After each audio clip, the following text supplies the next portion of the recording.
Would like to bring in Michael Oren, former Israeli ambassador to the United States from 2009 to 2013. He also served in the Israeli Defense Forces, fighting in the 1982 and 2006 Lebanon wars.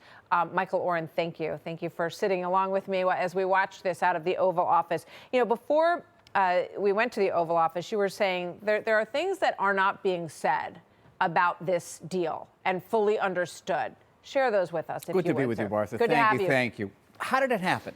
I was asking, how does this president succeed where certainly the last two presidents before him, Biden, Obama, did not succeed? And there are very simple reasons. One is that this president was willing to use power. People previously thought that you could use soft power in the Middle East. Certainly that's not going to wash. In the Middle East, people respect presidents, leaders who exert power or project power. This president did it first against the Houthis in Yemen, then against Iran. And that gave him tremendous, tremendous leverage. Also, personal relationships. Steve Witkoff, Jared Kushner have personal relationships throughout this entire region. Now, before I was ambassador, before I was a soldier, I was a professor of diplomatic and military history. I looked at those 20 points and I said, oh my God, I've never seen anything like this. This is a tremendous act of elegant diplomacy to get countries who don't agree with one another, never mind with Israel, never mind with the Palestinians or the United States, get them all to agree on a peace plan that not only solves the Gaza issue, but begins to address the entire Middle East conflict. I really don't see any precedent for it, certainly not in modern Middle Eastern memory. So this is how it happened. It's a combination of using power and personal relationships. And that has not been done in many, many years. I also think that President Trump always had an optimism that it could happen, that he wanted to see peace, and that if he worked hard enough at it and got at it from every different angle, that it would be possible. And I think that is an extraordinary thing to recognize in what he has pulled off here. Let's just put these images up of the hostages that are set to be released on the wall, because I really want people to think about what the last 2 years have been like for the families of these people. And we have interviewed several of these families. Some of these people will come home not alive, and 20 of them are expected to be returned alive. And for every one of these faces, Michael, there is a tragic, painful story of the past 2 years. And I want now to put up some of the images and the video from October 7th, because I want people to remember how barbaric this attack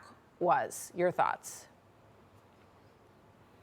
This was a trauma that was utterly inconceivable on October 6, 2023, that terrorists would come across our border at 120 different locations. They broke through that border, attacked 46 different peaceful communities, and killed 1,200 people. Now, 1,200 people in American terms would be about 44,000 people. Can you imagine 44,000 people, God forbid, being killed over the course of maybe 6 or 7 hours? But not just killed, beheaded, raped, burnt, families tied together and set on fire and immolated. And then 252 hostages, the equivalent of about 5,000 Americans, also being dragged into unspeakable torture, starvation, rape, and constant beatings in Gaza. Now, imagine, I don't want you to imagine this because it's actually inconceivable, but this is what we endured. Yeah, I mean, I saw the videos, so I don't have to just imagine it. It was like nothing I've ever seen in my life in terms of the pain that were inflicted on the children and these families. Is it your understanding that these hostages, what can you tell us about how they are going to come back? Because we've seen these humiliation performances that have been done where they stand surrounded by Hamas gunmen. Most of them look emaciated, having lived in tunnels. What do you expect to see on Monday or Tuesday, we're now hearing? Well, one of the fears that Israel has that they'll start force feeding them before they're released. And we know, even from the Holocaust, that to give people who have been starved a lot of food can actually kill them.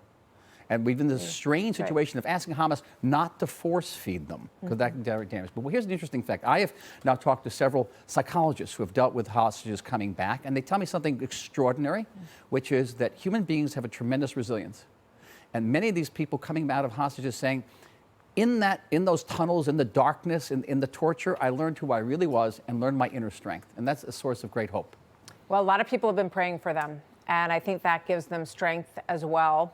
And we look forward to these individuals being reunited with their families, some of whom we spoke with just this week. So, Michael Oren, thank you very much, Mark. very much for being with us. Hey, Sean Hannity here. Hey, click here to subscribe to Fox News YouTube page and catch our hottest interviews and most compelling analysis. You will not get it anywhere else.